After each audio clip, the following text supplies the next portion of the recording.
ప్రభునందు ప్రియమైన డిజేబుల్ ఫెలోషిప్లో చేరి వచ్చిన మీ అందరికీ మన రక్షకుడు ప్రభు యేసుక్రీస్తు నామంలో నా హృదయపూర్వక వందనాలు తెలుపుకుంటున్నాను. దేవుని మహాకృపను బట్టి మరొకసారి మరియు మీతో కలుసుకోవటానికి దేవుడు నాకు చూపిన ఈ అవకాశానికై కూడా వందనాలు చేస్తున్నాను. కొన్ని రోజులుగా మరి ఈ యొక్క కూడికలో కలుసుకోలేకపోయినందుకు కూడా క్షమాపణ కోరుకుంటూ ఉన్నాను. దేవుని పరిశుద్ధ గ్రంథంలో నుంచి కొన్ని లేఖనాలని నేడు ధ్యానించుకుందాం. మత్తయి సువార్త 13వ అధ్యాయము 55, 56 వచనాలను చదవండి.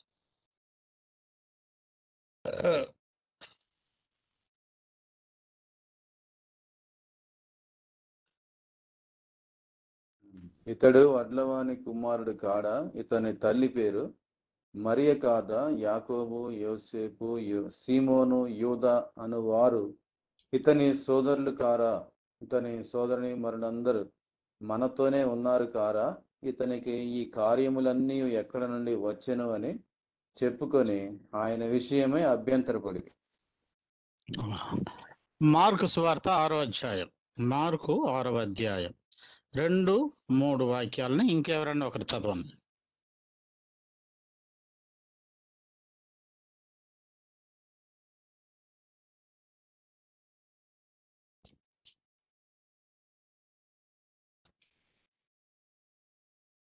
రెండు మూడు నాలుగు అన్న 2-3 అన్న.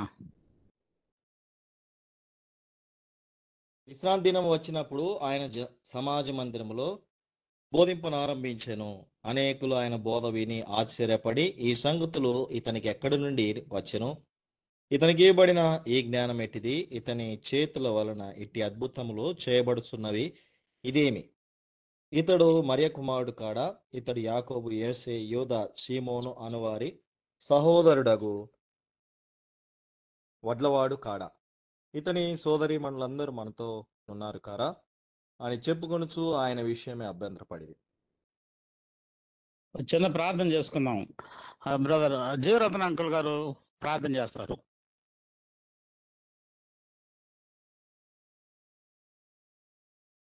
Uncle praise Lord. సరిగ్గా వినపట్లేదు, అది కానీ నేను చెప్పాను. ప్రార్థన చేయండి. మౌనతుడా, మహిమగల తండ్రి, రాజా ప్రభుల ప్రభు, రక్షకుడా యేసు ప్రభు, యెహోవా దేవాయా, నీ పాదములు చూడటం ఈ సాయంకాల సమయం ముందు ఉన్న తండ్రి, నిన్ను హెచ్చించకుండా నిన్ను కనపరచుకున్న అయ్యా, మరి మేము పాపలమైన మేము అయ్యా మరి ఒక ప్రయత్నం చేయించుండగా, ముఖ్యంగా నీ దాసుడైన ఉన్న తండ్రి, పేట రాసిన ప్రభా, మరియు నీ వాక్య పరిచయ పిలిచి మాకు పెట్టబోతుండగా ఉన్న ప్రభా, నీ కృపాతంతో ఉంచమని, తనకు ఆత్మతో నింపి అభిషేకించమని ప్రార్థిస్తున్నాం అన్న తండ్రి. అయ్యా మరి అలాగనే తను చెప్పబోయే ప్రతి ఒక్క మాట కూడా అయ్యా నీ లోకం నుండి వచ్చినట్లుగా నువ్వు తను కాకుండా నువ్వే చిన్నగా మాకు చెప్తున్నట్లుగా సహాయం చేయమని ప్రార్థిస్తున్నాం అన్న ప్రభా. తను ఒక బోరుగా వాడుకోండి, నిరుసారిని మరుగు చేసి ఉన్న తండ్రి, మీరే మాతో మాట్లాడి మా జీవితాలను సరిదిద్దామని మరి ఇంతవరకు కాచి కాపాడుతున్నాం. మీ దయకై ధన్యవాదాలు అంటూ మీ ఆత్మ పూర్తిగా ప్రభావ మరి పేరు రాసిన గారితో తోడుగా ఉండమని యేసుక్రీస్తునామన్న మా అమ్మల మందగా ఎంతగానో ప్రేమించి తన ప్రాణం బలిగా ఇచ్చిన యేసుక్రీస్తు వారి ఘనమైన నామన్న శుద్ధించి ప్రార్థిస్తున్నాను తండ్రి. ఆమేన్. ఆమేన్. ఆమేన్. ఆమేన్. Thank you uncle. ప్రార్థన చేసిన అంకుల్ గారికి కూడా ప్రభు పేరిట వందనాలు తెలుపుతున్నాను. మన ప్రభు అయిన యేసుక్రీస్తు శరీరధారిగా ఈ లోకానికి వచ్చినప్పుడు ఆయన తను తాను ఈ లోకానికి వెలుగు అని చెప్పుకున్నాడు.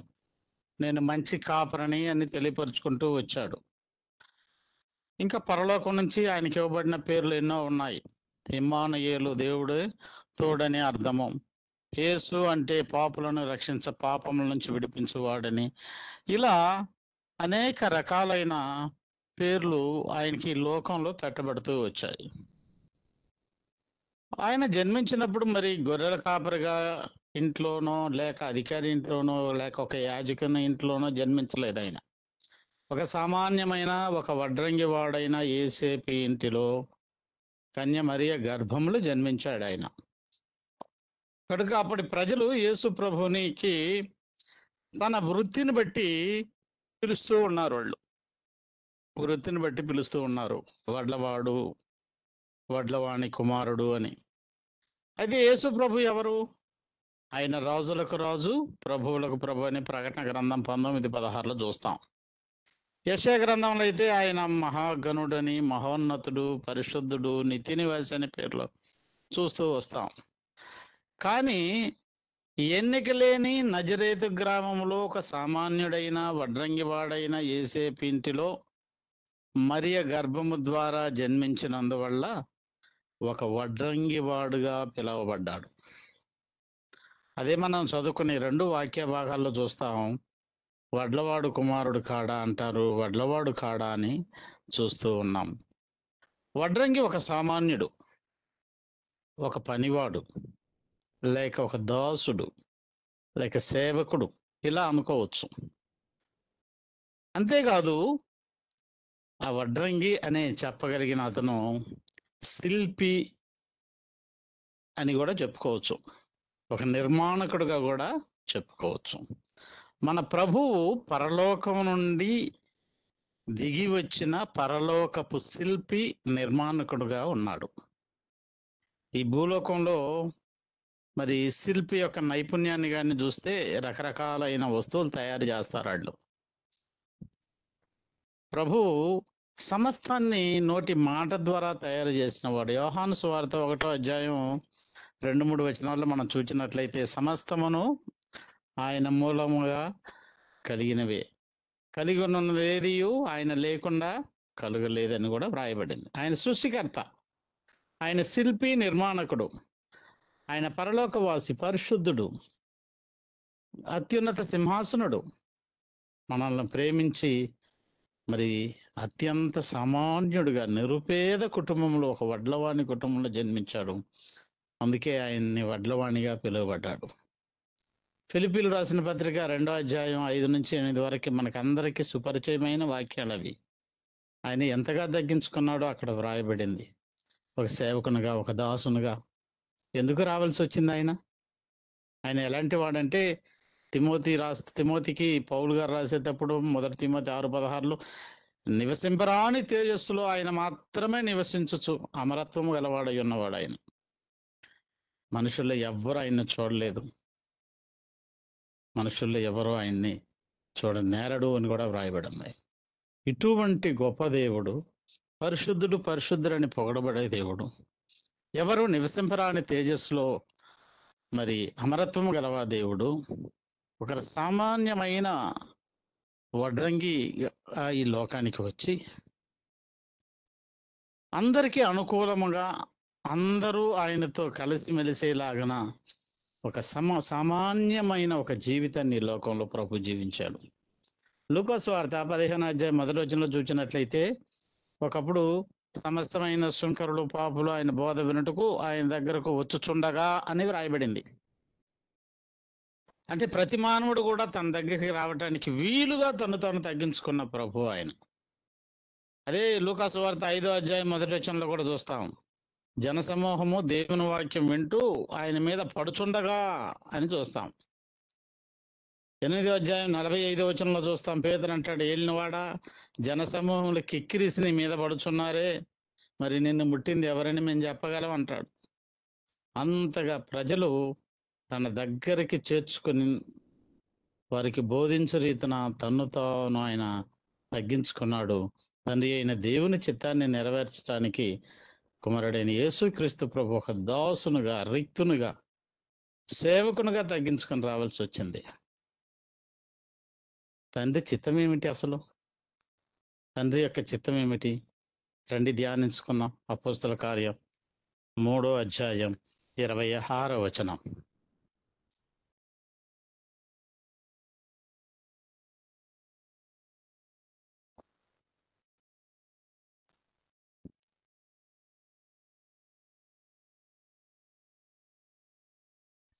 చదవాలన్నా? చదవండి బ్రదర్. దేవుడు తన సేవకుని పుట్టించి మీలో ప్రతి వానిని వాని దుష్టత్వం నుండి మళ్లించుట వలన మిమ్మల్ని ఆశీర్వదించుటకు ఆయనను మొదట మీ యొద్దకు పంపెనని చెప్పాను. మొదటగా ఇక్కడేం చూస్తున్నాం? మొదట మీ యొద్దకు పంపాను. ఎందుకు పంపాడు మొదట మన యొద్దకి? దుష్టత్వము నుండి మళ్లించుటకు, దుష్టత్వము పాపము నుండి విడిపించుటకు, రక్షించుటకు, విమోచించుటకు, ఇలా చెప్పుకుంటూ పోగలం మనం. మొదట దుష్టత్వం నుంచి విడిపించబడాలి. దేవుని చిత్తం ఏమిటి అంటే, తండ్రి అయిన దేవుని చిత్తం కుమారుడైన యేసుక్రీస్తులో ఏమి నెరవేరాలి? ఎందుకు అంత సామాన్యమైన ఒక వడ్రంగి కుటుంబంలో ఆయన పంపాడంటే, ప్రజలను దుష్టత్వము నుండి మళ్లించుటకు. ఆ వాక్యంలో ఉన్నది రెండవది భాగం, మనల్ని ఆశీర్వదించుటకు అని కూడా ఉంది. ఎవరైతే దుష్టత్వం నుండి మళ్లించబడతారో వారు ఆశీర్వదింపబడతారు. అందుకే ప్రభు ఈ లోకానికి వచ్చడం మొదట ఎందుకు పంపబడ్డాడు అంటే, దుష్టత్వం నుండి మళ్లించుటకు. ఎవరైతే దుష్టత్వం నుండి మళ్ళుకుంటారో, ప్రభువును వేడుకుంటారో, ఆయన రక్తంలో కడగబడతారో వారిని ఆశీర్వదించుటకు దాసుడుగా, సేవకునిగా మన యొద్దకు వచ్చాడు ఆయన. అక్కడ ఉన్న ప్రజలు ఆయన బోధ విని, ఆయన కార్యాలు చూసి ఆశ్చర్యపడుతూ మరి వడ్లవాడుగాడా అంటారు. నిజమే. ఇంకా చెప్పాలంటే ఒక్కొక్కళ్ళు ఒక్కొక్క పేరు పెట్టారు ఆయనకి కదా. సమరయుడా అన్నారు, బెయల్జెబూలు అన్నారు. అంటే దెయ్యాలకు అధిపతి అని, దెయ్యాలు వెలుగొట్టినందువల్ల. సమరయుడా అంటే అది ఒక కులం పేరు, చాలా తక్కువ కులం. ఆ పేరుతో తిట్టారు అనమాట, సమరయుడా అని. కానీ ఈ ప్రజలు మాత్రం వారి తండ్రి వృత్తిని బట్టి ఆయనకి వడ్లవాడు అంటున్నారు, వడ్లవాడి కుమారుడు అంటా ఉన్నారు. అంటే వడ్లవాడు అంటే ఏదో సామాన్యుడే కాదండి, ఆయన పరలోకం నుండి వచ్చిన శిల్పి, నిర్మాణకుడైన వడ్లవాడు. మూడవదిగా, సృష్టికర్త అయిన దేవుడు ఎంతో మంచిగా సృష్టించిన సృష్టిని మరి సాతానుడు ఏం చేస్తున్నాడు అంటే, యోహాను సువార్త 10వ అధ్యాయం 10వ వచనం ప్రకారం, యోహాను సువార్త 10:10లో దొంగ దోచుకున్నట్టును చూడండి. ఏనా? దొంగతనమునకును హత్యకును నాశనమునకును చేయుటకు వచ్చును గాని మరి దేనికి రాడు. గొర్రెలకు జీవము కలుగుటకు, అది సమృద్ధిగా కలుగుటకు నేను వచ్చితినని మీతో నిశ్చయముగా చెప్పుచున్నాను.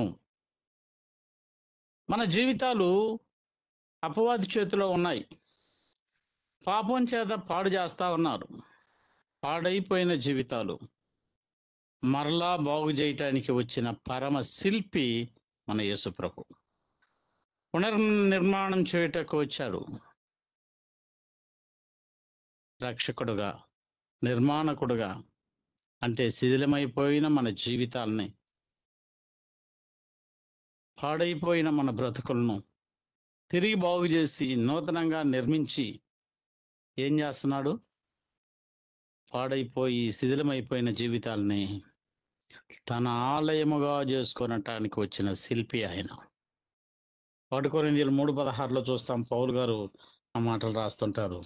మీరు దేవుని ఆలయమై ఉన్నారని, మీరు దేవుని ఆత్మ మీలో నివసింపుచున్నదని మీరు ఎరుగరా అంటాడు కదా. మరి పాడైపోయి శిథిలమైపోయిన జీవితాలని దేవుడు చూడండి ఎంత గొప్పగా మరి తన కొరకు ఆలయంగా నిర్మించుకోవటానికి ఈ లోకానికి వచ్చాడో.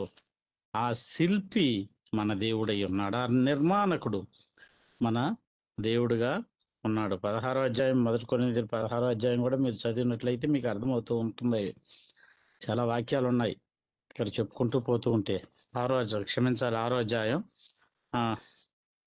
19వ వచనం అనుకుంటాను. 1 కొరింథీయులు 6, మీ దేహము దేవుని వలన అనుగ్రహింపబడి మీలోనున్న పరిశుద్ధాత్మకు ఆలయమై ఉన్నదని మీరు ఎరుగరా. మీరు మీ సొత్తు కారు, విలువ పెట్టి కొనబడిన వారు గనుక మీ దేహముతో దేవుని మహిమపరచుడి. ఎటువంటి శిల్పి అంటే మన దేవుడు శిథిలమైపోయిన జీవితాలని, మరి నాశనమైపోయిన బ్రతుకుల్ని తిరిగి బాగు చేయడానికి ఎలా బాగు చేస్తున్నాడంటే ఆలయముగా కట్టబడుతున్నాడు. అంతేకాదు, ఆ ఆలయంగా నిర్మించుకున్న మనల్ని అందరినీ ఒకే ఆత్మీయ మందిరముగా పిలువబడుతూ ఉన్నాడు. యూనివర్సల్ చర్చ్, ఒకే సంఘముగా కట్టబడుతూ వస్తున్నాం. పరలోకంలో ఉన్న శిల్పి ఈ లోకానికి వచ్చి పాపులను విమోచించి మరి తన రక్తాన్ని ఇచ్చి సంఘమును కొని ఒకే సంఘముగా మరి కట్టబడుతూ ఉన్నాం. అదే మత్తయి సువార్తలో చదువుతాం 16వ అధ్యాయం 18వ ఈ బండ మీద నా సంఘమును కట్టుదునని. ఎఫెసీయులకు రాసిన పత్రికలు చూస్తాం 2వ అధ్యాయంలో మరి 19, 22 వచనాలు చివరి భాగంలో ఉంటాయి. ఆ ప్రకారం పరిశుద్ధులతో ఏక పట్టణస్థులుగా దేవుని ఇంటివారునై ఉన్నారు. మీరు కూడా ఆత్మ మూలంగా దేవునికి నివాస స్థలమై యుండుటకు కట్టబడుచున్నారు. దేవునికి నివాస స్థలంగా ఉండటానికి కట్టతా ఉన్నాడు. నాకు ఈ వడ్లవాడు అంటే చిన్న వయసులో నాకు అర్థమయ్యేది కాదు కానీ మా తాతయ్య ఇక్కడ చెన్నైలో 4 రోజులు ఉద్యోగం చేసి ఆ తర్వాత రిటైర్ అయిపోయిన తర్వాత పల్లెటూరు వెళ్ళిపోయాడు. పల్లెటూరు వెళ్ళిపోయి నేను అక్కడే ఇల్లు కట్టుకుని ఉంటాను అని వెళ్ళిపోయాడు. పోయిన తర్వాత వేసవికాలం సెలవుకి వెళ్ళినప్పుడు అడిగాను, తాతయ్య మరి చెన్నైలో అయితే వాళ్ళు ఇంజనీర్స్ ఉన్నారు, లేక బిల్డర్స్ ఉన్నారు, ఇక్కడ ఎవరు కడతారు తాతయ్య ఇల్లు ఈ పల్లెటూర్లు అంటే? ఆయన అనేవాడు, ఒడ్డోళ్ళు ఉన్నారా, వాళ్ళకి అన్నీ తెలుసు, ఇక్కడ ఇల్లు కట్టే వాళ్ళందరూ ఒడ్డోళ్ళు అనేవాడు. అంటే వడ్లవారు అని అర్థం. వాళ్ళు ఆర్కిటెక్ట్ చదువుకుంటున్నారు కానీ వాళ్ళకి పునాదులు ఎలా వేయాలో తెలుసు. ఏ స్థలంలో ఎలా పునాది వేయాలో, ఎలా కట్టాలో, ఆ కాలపు మరి పెద్ద పెద్ద భవంతులు కానీ, ఆలయాలు కానీ, భవనాలు కానీ అన్నీ కూడా వడ్ల వాళ్ళు కట్టినవే. ఇప్పటికీ అక్కడికి మా పల్లెటూరు వైపు కానీ వెళ్ళి చూస్తే అంత పెద్ద గోడలు మరి వడ్ల వాళ్ళు కట్టినవి. కనుక ప్రియమైన వాళ్ళారా, మన ప్రభువు శిథిలమైపోయిన జీవితాలని, పాడైపోయిన మన బ్రతుకుల్ని మరి ఆయన ఆలయంగా కడుతూ వస్తున్నాడు. కనుక ఆయన నిజంగా పరమశిల్పి. ఆయన పేతురు రాసిన పత్రిక పేతురు రాసిన మొదటి పత్రిక ప్రకారం కానీ చూస్తే సజీవమైన రాళ్ళు మనం ఆత్మ సంబంధమైన మందిరంగా కట్టబడుతున్నామని చదువుతాం. అక్కడ కట్టుచున్న వారు ఎవరు? ఆయనే. ఎవరైనా శిల్పి, నిర్మాణకుడు. ఏమన్నాడో తెలుసా? యోహాను సువార్త 14వ అధ్యాయంలో, మీకు స్థలము సిద్ధపరచ వెళుచున్నాను, నేను వెళ్ళి మీకు స్థలము సిద్ధపరిచిన ఎడల నేనుండు స్థలములో మీరును ఉండలాగన మరలా వచ్చి నా యొద్ద ఉండుటకు మిమ్మల్ని తీసుకుని పోవదనని ఆయన మనతో చెప్పాడు. పరలోకమందు మనమందరం ఆయన నిర్మించిన ఇంట్లో ఉండబోతున్నాం. ఎంత గొప్ప ధన్యత అది. ఈ లోకంలో ఆయన వృత్తిని బట్టి పిలిస్తే నిజంగా ఆయన ఎంత గొప్ప శిల్పి, ఎంత నిర్మాణకుడో చూస్తా ఉన్నాం. కొరింథీయులకు రాసిన పత్రిక 2 కొరింథీయులకు రాసిన పత్రిక అనుకుంటాం. 2 కొరింథీ 5:1 ఎవరిని చదువుతారా?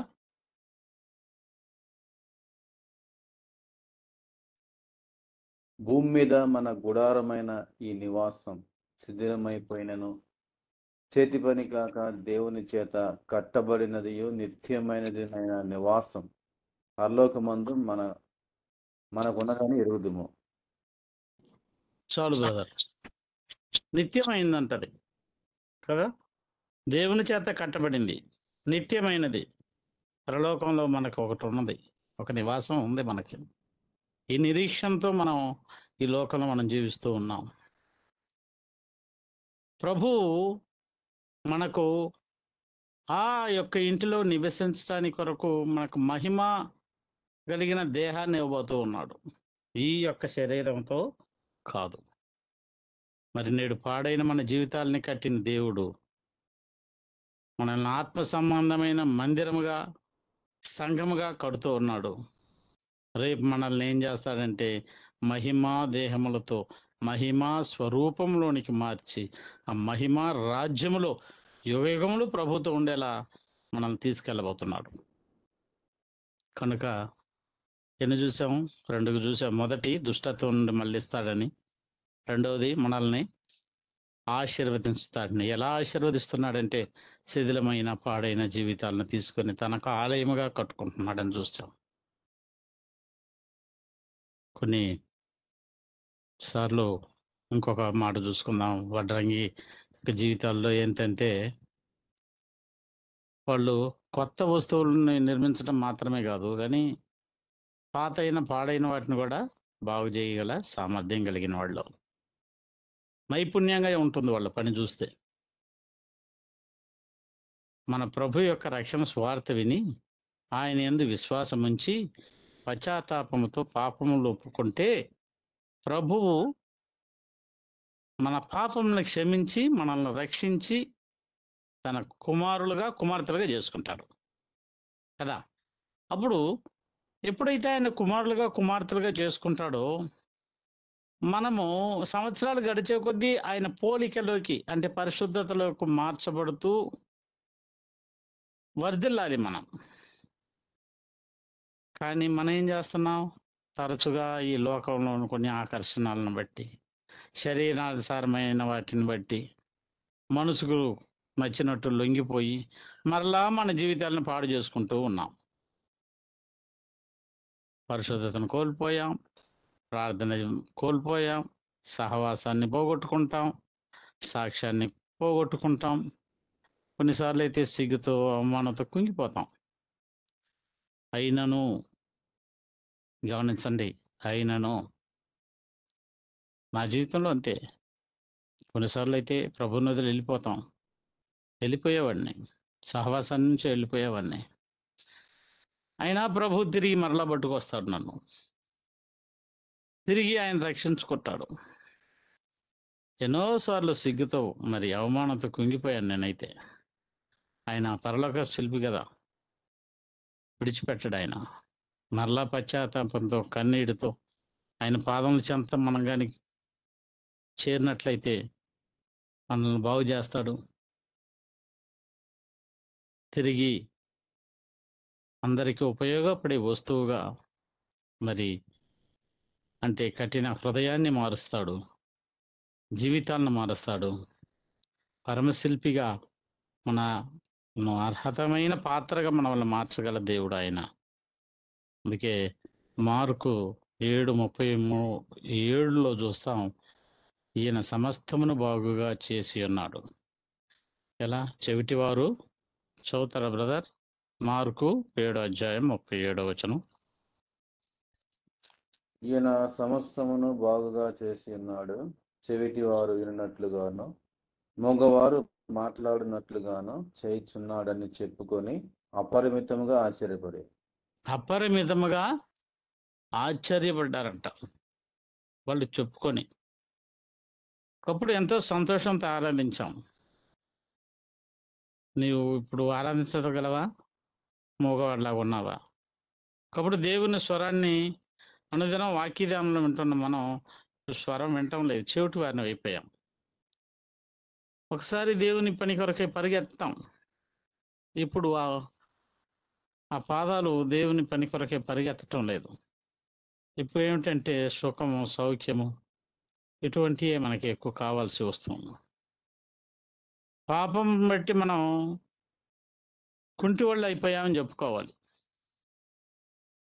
జీవితంలో జరుగుతున్న కార్యాలని మనం చూడలేని ఆత్మీయ గుడ్డితనంలో ఉంటూ ఉన్నాం. ప్రభు అయితే తిరిగి నీ పాడైన జీవితాన్ని బాగు చేయటానికి సిద్ధ మనస్కుడై ఉన్నాడు.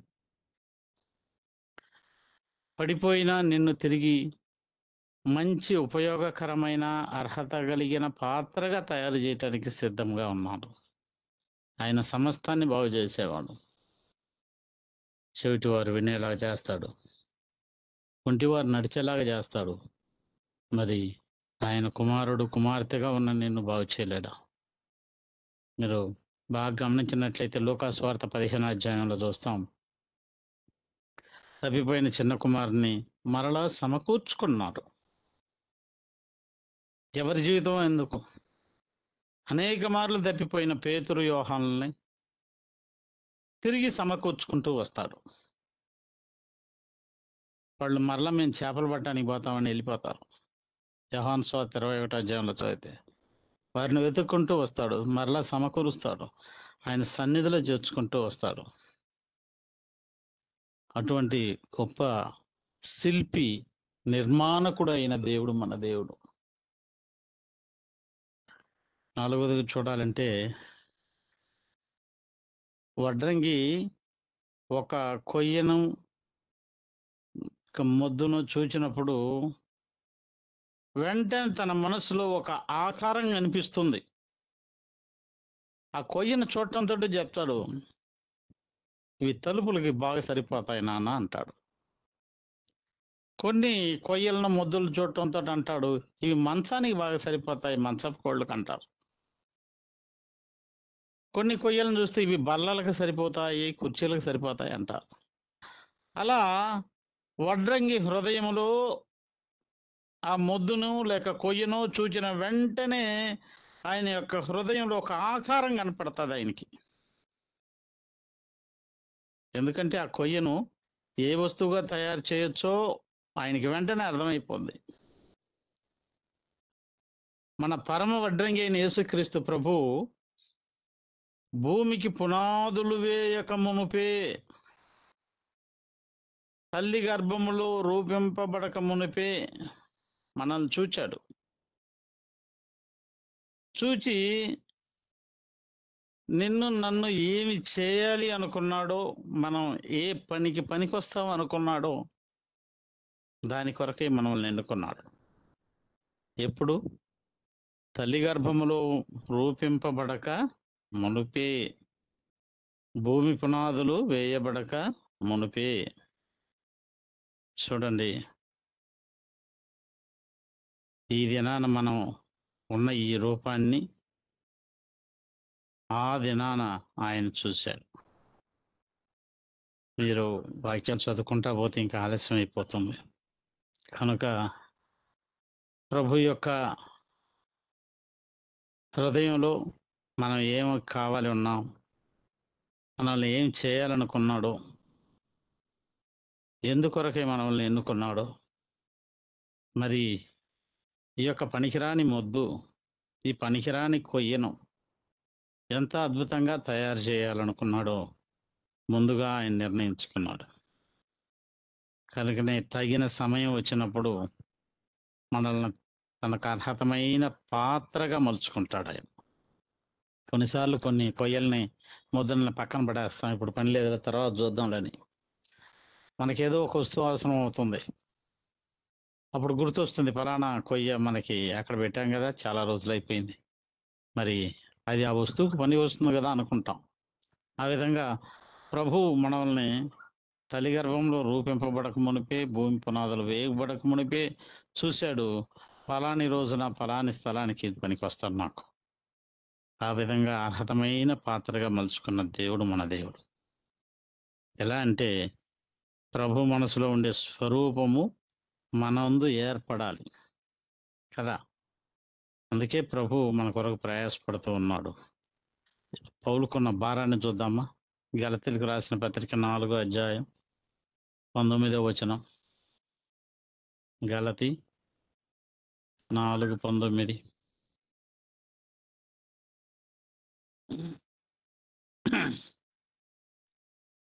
నా పిల్లలారా, క్రీస్తు స్వరూపం మీ యందు ఏర్పడు వరకు మీ విషయమై మరలా నాకు ప్రసవ వేదన కలుగుతున్నది.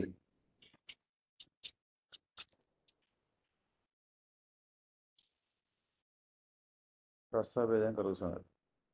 చాలు. క్రీస్తు స్వరూపము మీ యందు ఏర్పడు పర్యంతము ఆయనలా మనల్ని చేయాలని ఆయన ఆశపడుతున్నాడు. ఆయన పోలికలు, ఆయన స్వరూపంలో సృష్టింపబడ్డాము. మరి ఆ పోలికని, ఆ స్వరూపాన్ని పోగొట్టుకున్నాం.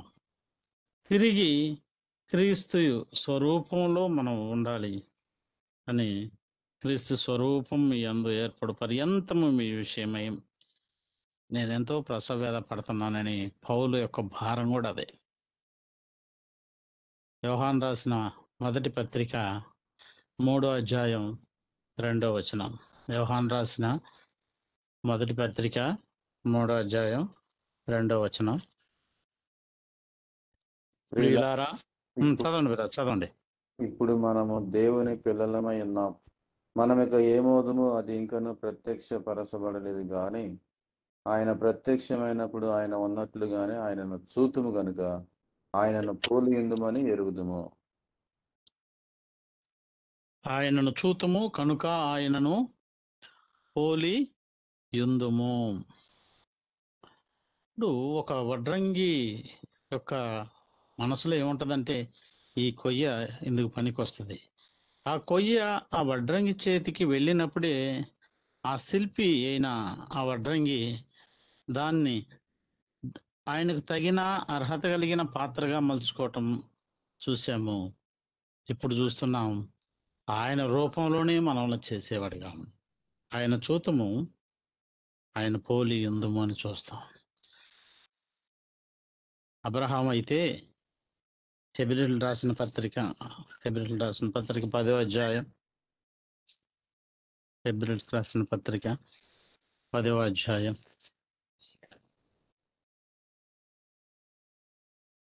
క్షమించాలి 11వ అధ్యాయం, హెబ్రీయులకు రాసిన పత్రిక 11వ అధ్యాయం 10వ వచనం చదవండి బ్రదర్.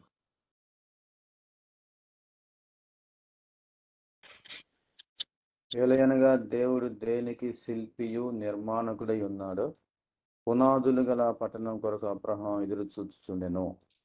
దేవుడు దేనికి శిల్పియు నిర్మాణకుడై ఉన్నాడో, మరి ఆ యొక్క పరమ శిల్పి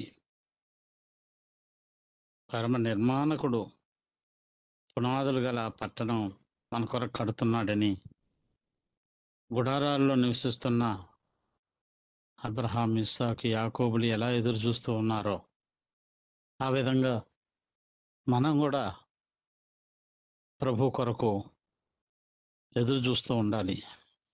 ఎందుకంటే నిన్నేం చేయాలని ఆయన తీర్మానం చేసుకున్నాడో అదే చేస్తున్నాడు. నేడు నువ్వు దేవుని కొరకు ఎలా పని చేయాలా అని తీర్మానించుకున్నావు, అది ఆయన హృదయంలో పుట్టింది. అది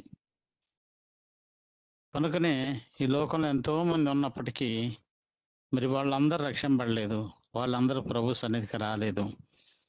మన కుటుంబంలో ఉన్న వాళ్ళు కూడా అందరూ దేవుని యొక్క రక్షణలోకి రాలేదు. మన బంధుమిత్రులు అనేక మంది ఉన్నారు, అందరూ రాలేదు. స్నేహితులు లేక మన తోబుట్టువులు, మన చుట్టువైపు ఉన్న నైబర్స్, లేక మన ఆఫీసు పని స్థలంలో ఉన్నవాళ్ళు ఎంతోమంది ఉన్నారు. వారందరూ ఆయన చెంతకు రాలేదు. మరి నీవు నేను ఎందుకు రాగలిగామంటే భూమి పునాదులు పుట్టక మునిపే, తల్లి గర్భంలో రూపింపబడక మునిపే నిన్ను చూడటంతో ఈ మొద్దు, ఈ కొయ్య ఫలాని రోజున ఫలాని స్థలంలో ఫలాని దాని కొరకు పనికొస్తాడు అని ఆయన తీర్మానం చేసుకున్నాడు. కనుక ఆయన చేతిలో మనం ఉన్నట్లయితే ఆయన మనల్ని మలచగలడు. మనం చేయవలసింది ఏంటంటే మన పాపాలు ఒప్పుకోవాలి, ప్రభువుకి సమర్పించుకోవాలి. ప్రభు నిన్ను అర్హత కలిగిన పాత్రగా, ఉపయోగపడే పాత్రగా చేయగలవాడు. అందుకే ఈ లోకంలో ఉన్న ఆ ప్రజలకు అర్థం కాలేదు, ఈయన సామాన్యమైన వడ్రంగి కుటుంబంలో పుట్టాడు, ఈయన వడ్లవాని కుమారుడని అలా పిలుచుకుంటున్నారు. ఇతనికి ఇలా జ్ఞానం ఎలా వచ్చింది, ఈ మాటలు ఎక్కడి నుంచి వచ్చాయని అభ్యంతరపడతా ఉన్నారు. కానీ ఆయన పరమ శిల్పి, పరమ నిర్మాణకుడు, నిన్ను నన్ను రక్షించగలడు. దేవునికి మహిమా యుగ యుగములకు కలుగునుగాక, యుగ యుగములకు కలుగునుగాక. దేవునికి మహిమా.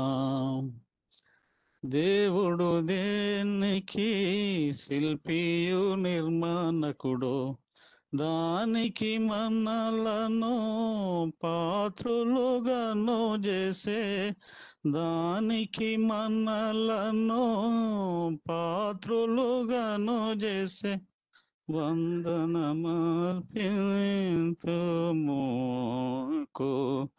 దేవునికి మహిమా, దేవునికి మహిమా. దేవుడి వాక్య భాగంలో దీవించును గాక. అందరికీ ప్రభు పేరట ఆ యొక్క వందనాలు తెలుపుకొనుచున్నాను. ఆమేన్. ఆమేన్.